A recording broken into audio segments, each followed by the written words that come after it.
shall we start reading? Okay, shall I? Archana Di, would you like to read or shall I read? Archana Di may not be. You read. I can't read, Rangana. You Okay. read. Shall I read? Yeah. I want to ask whether. Hello. I want to ask you whether you have received a write-up of about 5 or 6 pages.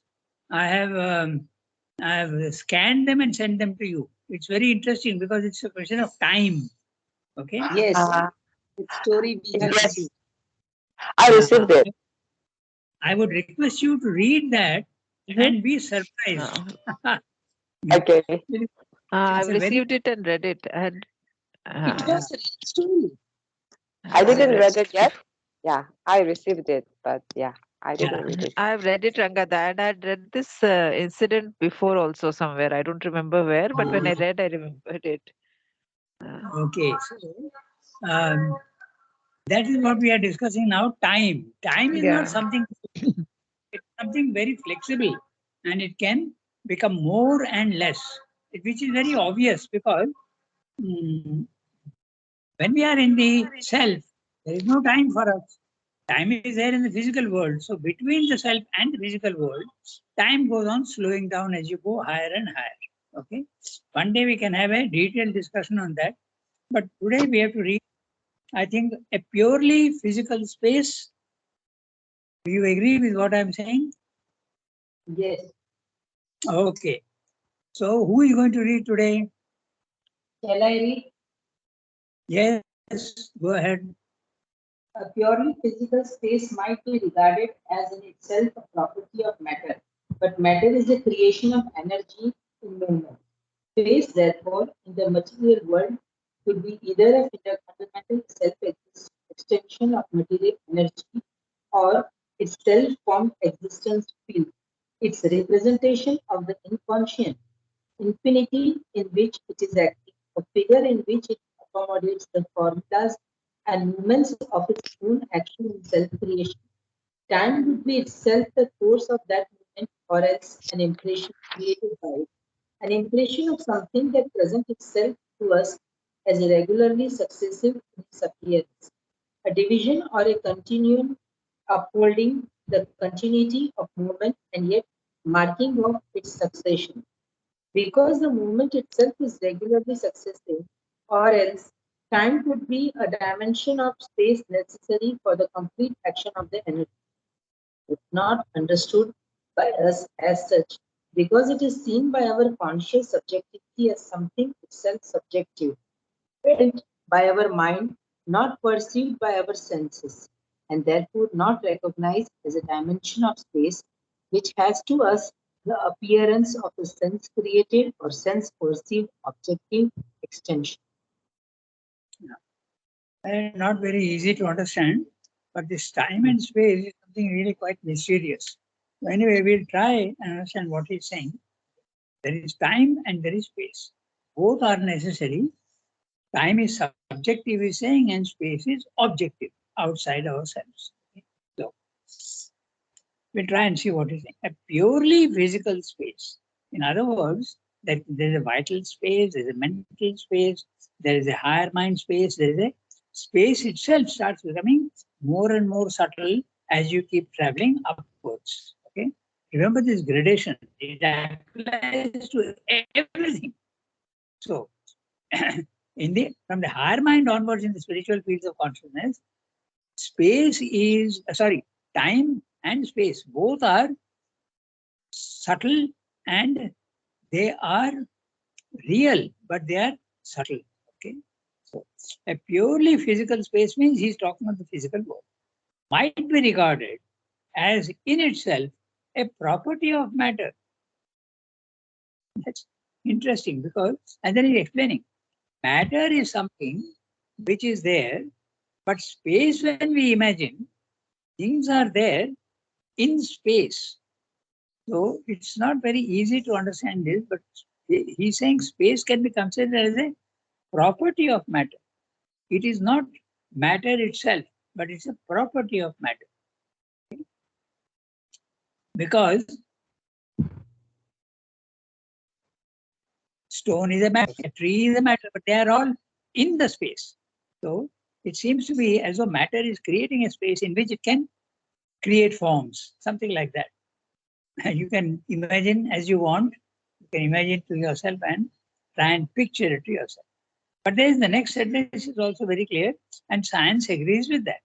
But matter is a creation of energy in movement. Matter is a creation of energy in movement. So energy, if you want to go back to, it becomes Shakti. And if you go back to the origin, Sat, Chit, Shakti, Ananda are all one. In other words, energy is also a substance, but it's very subtle substance. But when it comes down into the physical world, that substance becomes gross matter. But the energy continues to be in it. That's very interesting because science has discovered that. Science has discovered that matter is nothing but energy. Okay? So Sriramdu is saying what he is saying spiritually, even science is agreeing with it. But there's one little problem. They are only thinking of matter and energy, but they are not talking of Ananda, nor are they talking of consciousness. But now science has begun to understand about consciousness also to a certain extent. You remember I sent you a video of a scientist talking that consciousness is fundamental. But Ananda they have not yet come to. So it's a slow progress. Okay. So here now see, but matter is a creation of energy. Energy is creating matter. In other words, matter is not throwing up life, mind, and other things. It is energy, Shakti, which is creating matter downwards. That is the real creation. The secondary creation of matter, throwing up life and throwing up mind, is a secondary creation. It's not a fundamental creation. The fundamental creation is involution. The evolution is a result of that. You can think of it that matter is the creation of energy in movement. Space, therefore, in the material world could be either a fundamental self-extension of material energy or its self-formed existence field. Now, so when he's using the word war, in our normal mind, you can see it as you want, because there are two ways of seeing it. Chandra is mentioning only two ways. But I suppose in the physical world, you can see it in any way you want. It would be somewhat true, but mostly wrong. We can't understand what is really space and time. So space, therefore, in the material world could be either a fundamental self-extension of material energy. So material energy, you can conceive of it as a point, a point which is full of energy. But when it extends itself, it dilutes itself and becomes, it loses its property of energy and seems to be energy less. Okay, so that is matter simply saying. Space, therefore, could be either a fundamental self-extension of material energy or its self-formed existence field. Or you could think of it as an existence field. Existence, when he uses the word, he is going back to subtle. Subtle space. And if it is subtle space, then it becomes psychological space. Okay. After all, when you are dreaming, you are seeing events. But are you seeing it in the physical world? You are not. Therefore, it is subtle space. Okay? So this is what very interesting word he is using. So use your imagination and see.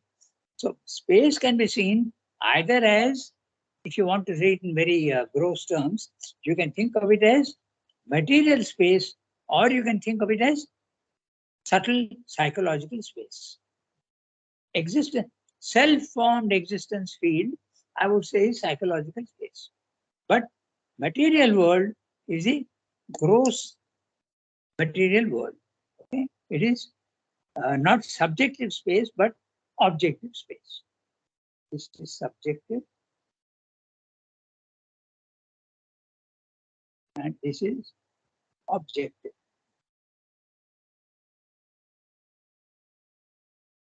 And it's very interesting because subjective and objective, subject and object are facts in the physical world. You are the subject and the physical world is the object and you are understanding it. But what happens as you keep climbing higher and higher? Subject and object merge into one. It becomes knowledge by identity. Then there is space and time and everything becomes one. Okay, highest level. So these are all small, small indications which helps to the mind to understand to a certain extent. Okay. Its representation, he continues, okay, it's self-formed existence field, or its representation of the inconscient infinity in which it is acting, a figure in which it accommodates the formulas and movements of its own action and self-creation. You can think of it in another way. The divine is wanting to create forms. He wants to stage a drama. But when he wants to stage a drama, he needs a stage. And the universe is the stage. Okay. So he creates a stage, which is time and space. And then he starts producing his drama. And the drama is what? Discovering yourself. Okay. That is the drama. So if you read carefully, it's difficult. It's not very easy. But to a certain extent, one can explain to oneself in this way. The divine creates a time and space. It's a stage on which he is enacting his drama. I can think of it in that way. Time would be itself the course of that movement, or else an impression created by it. And these are all things which are not very easy to understand.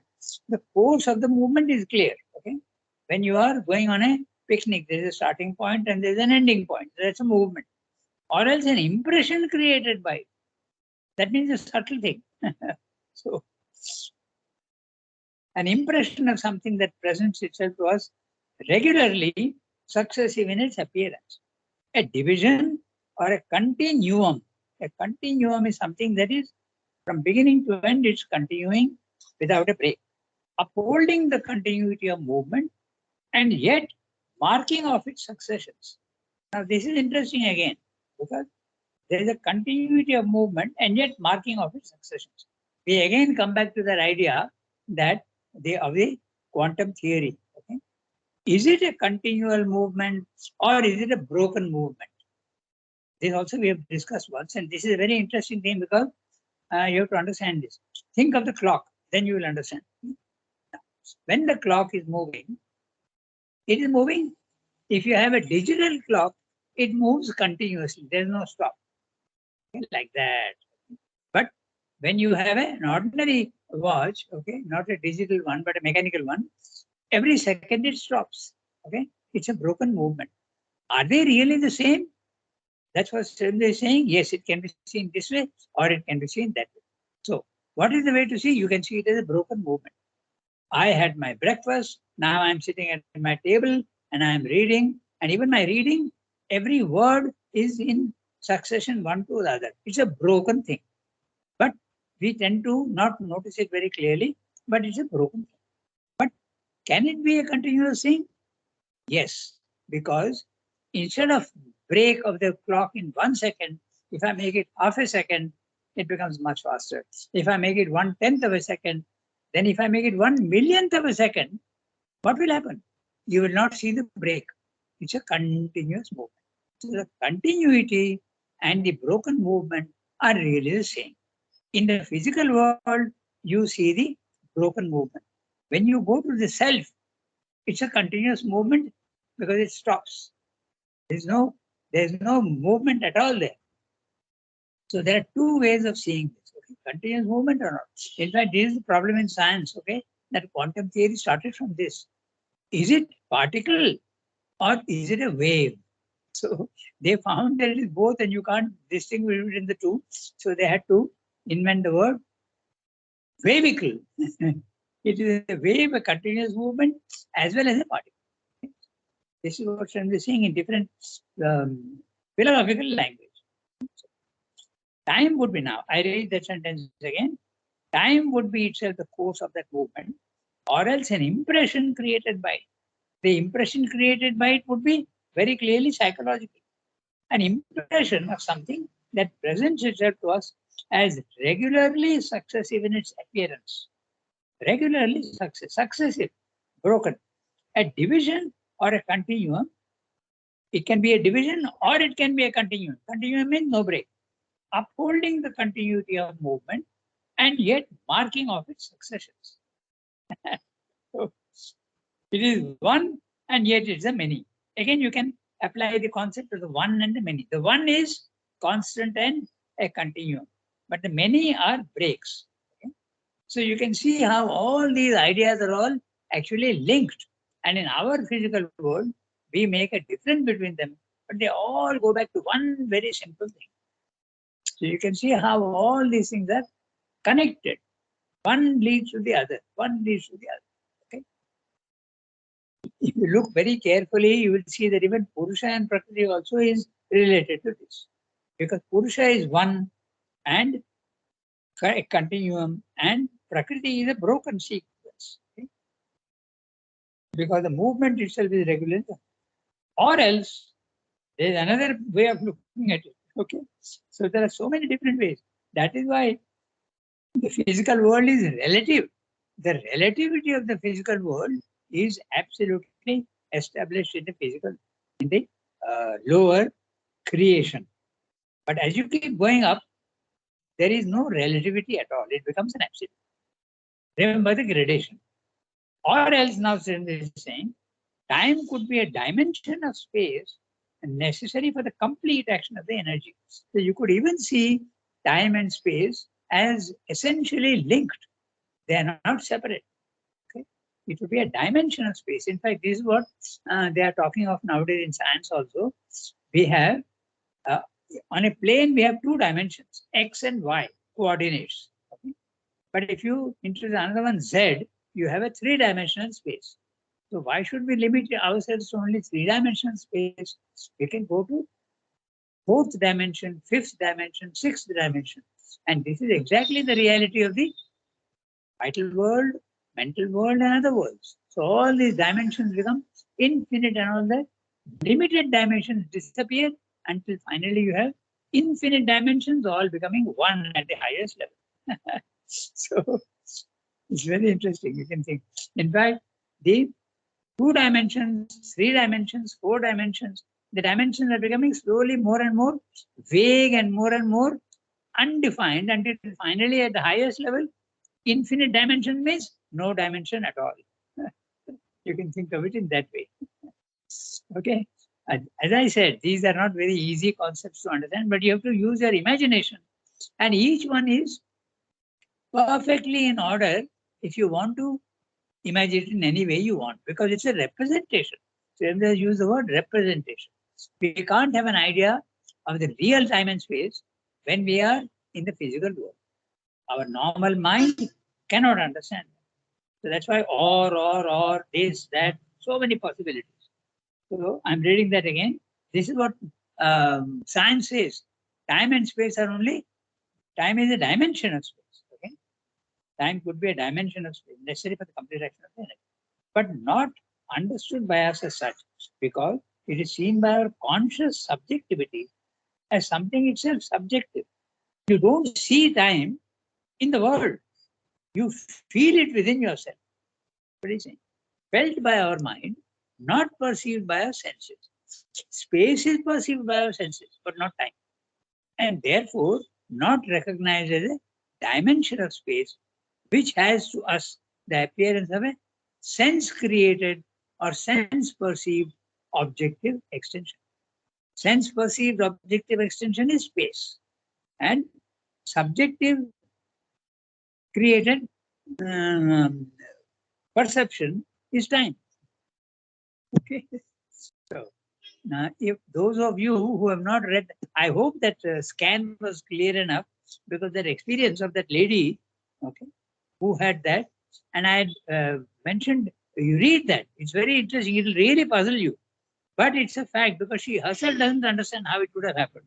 Okay, she has gone into the vital world and she has done work in the physical world. And the next day, actually, she had been sleeping, but she came out of her body, she felt, and she made a small prayer to God. Oh, God, help me. You remember that little sentence where it says, I prayed to the Lord to help me in this difficult situation. And then when she gets up, she sees that the kitchen is clean, the clothes are washed and ironed and everything. How is that possible? Because there is a mixture, there is a gradation between the physical world and the vital world. They are not separated. To understand that, again we go back to the stone throwing event in the physical in guest house. So you can see how there is a connection between the two. So that connection is possible for you to go from one level to another level and yet work in the other level. Look, Swayambhu's consciousness is at a very high level, but he is working in the physical world and creating results. Okay, he is curing people. But do you think his consciousness is here? It's high up there. But he is working in the physical world. So this sort of thing is possible. When we read that experience of that lady, you feel that nonsense. This is absolute rubbish. How can it be? But when you put several things together, okay, experience of the Bermuda Triangle and this lady's experience, then you see how fixed and rigid are our ideas of time and space. That's why I sent you that. Okay. If you have not yet read it and get puzzled and think about it. It's very interesting. In Rangada, there is a, I don't know whether it's or what. It has been saying that God's 1 or 2 second equivalent to over 1,000 years of human life. Something like that. Yes, that also is part of this truth. That which is for him a very small thing is for us exactly as 1,000 years. You are quite right. Okay, there are so many stories about that also. No, that's why the Mahabharata and the Ramayana are full of stories where a king lives for 1,000 years. Okay, if people who don't understand this will say, "What nonsense are you talking about? Who can live for 1,000 years?"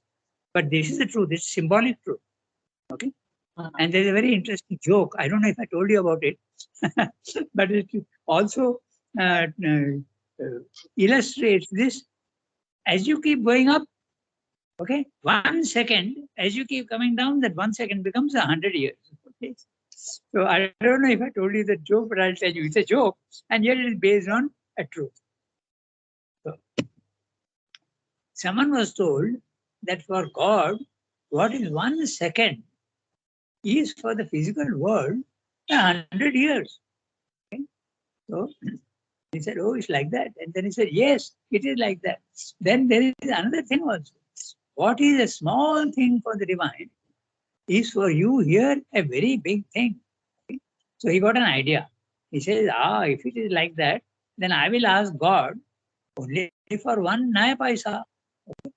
Then when that naya paisa comes to me, it will become a 1 million rupees. Okay, so he says, I asked God for 1 naya paisa. Please, God, give me 1 naya paisa. And what do you think God replies to him? Just wait 1 second. You got the joke. He'll have to wait for 1,000 years here to get that 1 paisa. So this is the same story which illustrates this truth about the relativity of time. What is something very small here is something very big. The one becoming the many. That also is again connected with this whole idea. Okay. So it really puzzles. But if you mull over it a little carefully, you will see that yes, it does make sense. Okay. We read the next one. In any case, okay, who will read? Sunki? Yes, I will read. I don't know who else is there, so Sunki can read. In any Yes, I will read. If you want, I can read also. Okay. Well, I have already mentioned Sunki. They're all small paras. Maybe Jasmine can read the next one.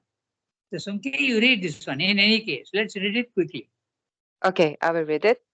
In any Yeah. case, if spirit is the fundamental reality, time and space must either be conceptive conditions under which the spirit sees its own movement of energy, or else they must be fundamental conditions of the spirit itself, which assume a different appearance or status according to the status of consciousness in which they manifest. In other words, there is a different time and space for each status of our consciousness, and even different movements of time and space within its status. but all would be renderings of a fundamental spiritual reality of time space.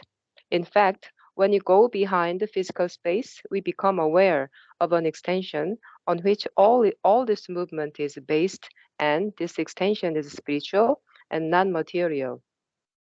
It is self or spirit containing all action of its own energy. This origin or basic reality of space begins to become apparent when we draw back from the physical. For then, we become aware of a subjective space extension in which mind itself lives and moves and which is other than physical space-time. And yet there is an interpenetration, for our mind can move in its own space in such a way as to effectuate the movement also in space of matter, or act upon something distant in space of matter. In still deeper condition of consciousness, we are aware of a pure spiritual space. In this awareness, time may no longer seem to exist because all movement ceases, or if there is a movement or happening, it can take place independent of any observable time sequence. So much of what we discussed earlier, he is saying here. It's very interesting, but you can understand what he's saying. So the first thing he's saying here is that there is a gradation from the gross physical world to the subtlest higher spiritual world. This gradation is there, and at each level of the gradation, time has a different quality, space has a different quality, consciousness has a different quality, power has a different quality, and even Ananda has a different quality. Because they are all Satchidananda. And the subtlest Satchidananda is going slowly coming down, manifesting, becoming more and more diluted, becoming more and more imperfect, becoming more and more apparently impure. And finally, you have in the physical matter, consciousness does not seem to be there. Energy is there, but hidden. Okay. But also Ananda is there, but we have not yet been able to extract it at the physical level. So this is what he's saying, and we read carefully, you will see that that's what he's saying.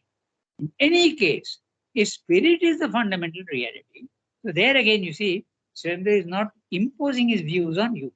He is sort of taking you by the hand and telling you that if it is like this, you can think of it in this way.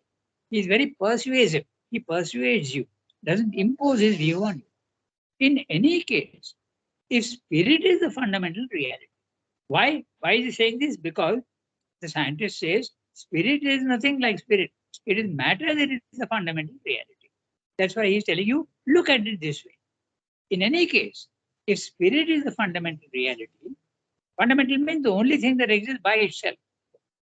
Time and space must be either a conceptive conditions under which the spirit sees its own movement of energy, or else they must be fundamental conditions of the spirit in it, spirit itself, which assume a different appearance or status according to the status of consciousness in which they manifest. So there are, instead of those view, there are 7 planes of consciousness.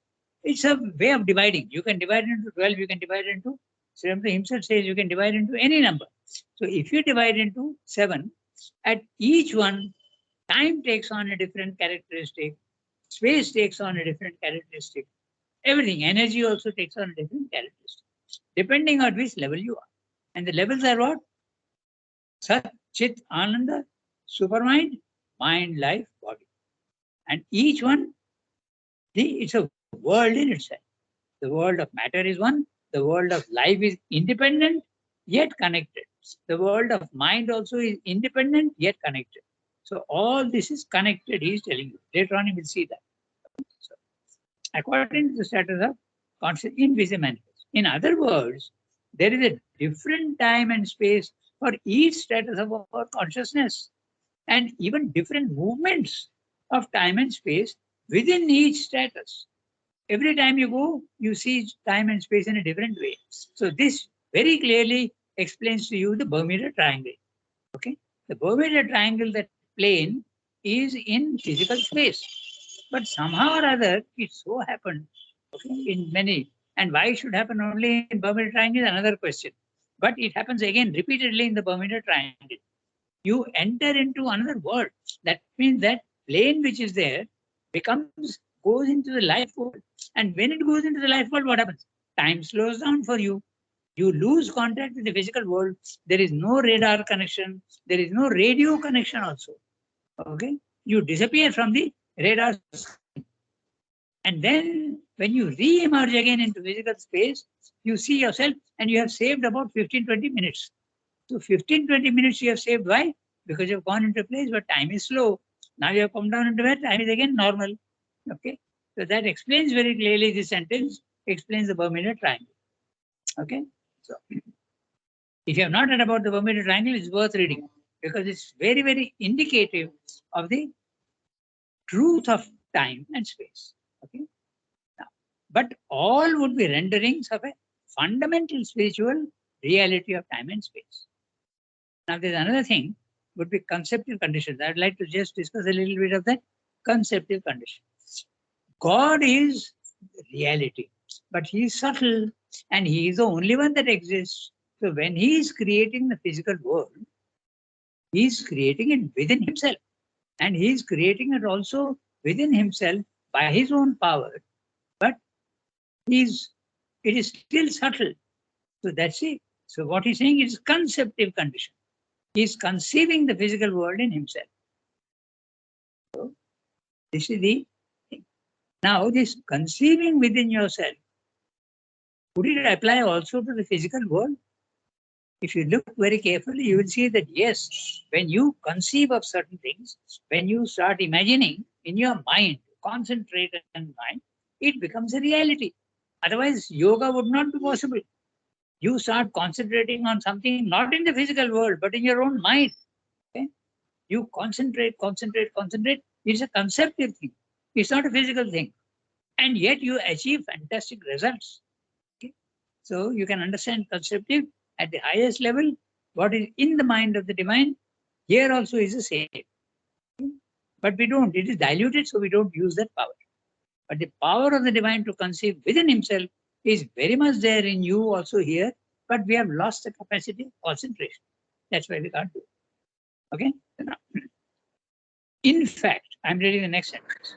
In fact, when we go behind physical space, we become aware of an extension. There is a space, okay, extension. It's called Chid Akasha. Chid Akasha. The Akasha is of consciousness, on which all this movement is based, and this extension is spiritual, not physical, and not material. It is self or spirit containing all of its own energy. It contains everything, and it's your own energy, but the energy is now held back. If the energy is not held back, it becomes movement and the physical world. This origin or basic reality of space begins to become apparent when we draw back from the physical, but then we become aware of a subjective space extension in which mind itself lives and moves, and which is other than physical space-time. And yet there's an interpenetration. That's what we said. If Sri Aurobindo is at the highest level of consciousness, and if he loses his contact with the physical world, how is he going to create? How is he going to cure people? How is he going to have effects in the physical world? There is a connection. That's exactly what he's saying. And yet there is an interpenetration. Or our mind can move in its own space in such a way to effectuate a movement also in space of matter, or act upon something distant in space and matter. I remind you of his action in the physical world, and we have proof of that. We have two proofs. One is the story of John Kelly, okay, who was fighting in Europe in the Second World War, and Sri Aurobindo was helping him. Okay? He was seeing Sri Aurobindo and he was helping him, subtly, of course. Then the other case is that the lost footsteps, okay, that Silvio Crasionas, he was a Romanian in a dungeon, okay, and he was being tortured. But Sri Aurobindo came to him and told him that no, suicide is not the solution. It's your soul has to withstand all this, and so he was being helped like anything. He has written that in his book, and the book is a very interesting one, Lost Footsteps. Okay, so there are two clear proofs of what Sri Aurobindo is saying. We have two books on that. Okay, so it's very interesting. If you have not read it, you can read one. The first book is the lost footsteps. That's it. Silvio Crasionas, the story of the rooms. By the way, even Srimla is mentioned in the dungeon. The prisoner in the dungeon, he is mentioned in Savitri. Okay. The prisoner in the dungeon, very clearly he is referring to Silvio Crasionas. And also the John Kelly also, there are any number of books in all languages, English, French, German, okay, Dutch. I think all these have come out. It's called The Light That Shone in the Dark Abyss. That's the title of the book. The Light That Shone in the Dark Abyss. I printed that book when I was in the press. Okay. So these two books can interest you. You will see how Srimla was working in the physical world while his consciousness is at high level. There is yet an interpenetration, for our mind can move in its own space in such a way as to affect the movement also in time of in space of matter, or act upon something distant in space of matter. He's sitting here in Pondicherry and acting in the Second World War in Europe and in Romania. In a still deeper condition of consciousness, we are aware of a pure spiritual space. In this awareness, time may be no longer seem to exist. It becomes that there is no time at all, because all movement ceases, or that's why what is immutable. The experience of the self is immutability. Or if there is a movement or happening, it can take place independent of any observable time sequence. In other words, you are in the consciousness of the self, and the physical world is independent of you. It doesn't depend on you. You are going on, it can be observed, but it's happening in the physical world. So, independent of any observable time sequence. When we are in the physical world, we are identified with our body, mind, life, and it seems to be that we are creating the movement and the energy. I am going from here to knowledge, I am going from here to dining hall. But when you go into the spiritual plane of consciousness, you are not going. Your body is going to the dining hall. Your body is going to the market. Okay, you are not going. You're just watching all this happening. That's what he's saying. Okay. So, in a still deeper condition of consciousness, we are aware of a pure spiritual space. In this awareness, time may no longer seem to exist because all movement ceases. Or if there is a movement or happening, it can take place independent of any observable time sequence. We've got 3 minutes to go. We can make a little more maybe. If we go behind time. Can I ask you a question, please? Yes, please go ahead. You know, in the Bermuda Triangle, if a Ah. plane goes or a small boat goes and it just Yes. disappears. Yes. So we say that the physical boat is also gone and the person who was in the plane or boat or ship is also gone. Yes. But have they gone and do they come back ever or they never come back? No, it may come back, it may not come back. Like so many. Okay, I'll refer you back to the original. Okay, think of the original idea and then you will see how. What is happening? The divine is at the highest level and is manifesting. What is he manifesting? His subtle substance is slowly manifesting in the physical world. So that substance which is subtle is slowly coming down, becoming more and more subtle, more and more gross, more and gross, until it becomes matter. But when we are evolving, what is happening? Our substance is becoming subtler and subtler until we go to the physical world, into the subtler world. So there is an interconnection. As I'm saying very clearly, there's an interconnection. So it is possible that some matter here goes back into the higher. In fact, when the ascetic is disappearing from existence, what is happening? His substance is disappearing into the highest. Okay, so it's very possible for that plane to disappear into the life world or even higher up and never come back. In fact, that's what happened. This is the story in this. What Yasmin is saying is absolutely correct. Okay, boats are sinking. Okay, and planes, 5 modern jets, American jets, they disappeared completely in the Bermuda Triangle. They are not down in the ocean. They have just disappeared. Okay, I'll tell you another very interesting thing which shows you that can exist in the physical world. In the Bermuda Triangle, there is a very interesting story of a ship, and the sailors are suddenly seeing something very strange. You know what is that strangeness? They are seeing a sailing ship, not a diesel powered or nuclear powered ship. It's a sailing ship they are seeing. But when they are seeing, it is subtle, it's not physical. In other words, that sailing ship which disappeared in the Bermuda Triangle, today you are still able to see it if you go into the life world or the mental world. So they can exist there forever. That also is an interesting thing. I don't know if you've seen that, but in the Bermuda Triangle, this experience also is there of sailors seeing a ship, but that ship is sailing ship. In other words, 300, 400 years earlier, it has drowned there, but it is still existing in a subtle field. Isn't that interesting? So your question, Jasmine, yes, it can come back, or it can disappear forever, or it can still remain in the subtle worlds. After all, when Srimdo's body and mother's body have disappeared, have they disappeared entirely? They are still living in the physical world, the life world. Srimdo's mother says they are both there in the subtle physical. So, if you put all these things together, things start becoming clear.